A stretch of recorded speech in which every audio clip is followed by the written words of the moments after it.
पति पत्नी और वो हा बी.आर. चोप्रा यांची निर्मिती आणि दिग्दर्शन असलेला एक पुरुषी गुलछपूपणावर भाष्य करणारा विनोदाच्या माध्यमातून जाणारा चित्रपट 7 जुलै 1978 रोजी प्रदर्शित झाला होता. म्हणजे यंदा त्याला 46 वर्ष पूर्ण होत आहेत. संजीव कुमार यांचा अतिशय बहारदार असा अभिनय हे या चित्रपटाचं मुख्य आकर्षण. त्याचबरोबर विद्या सिन्हा आणि रंजिता यांनी त्यांना दिलेली साथ ही मोलाची.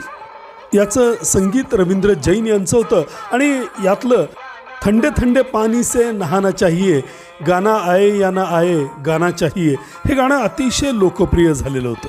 कमलेश्वर यांना या चित्रपटाच्या पटकथेसाठी फिल्मफेअर पुरस्कार सर्वश्रेष्ठ पटकथा मिळाला होता. त्याचप्रमाणे संजीव कुमार यांना आणि रंजिता यांना सर्वश्रेष्ठ अभिनेता यासाठी नामांकन मिळालं होतं.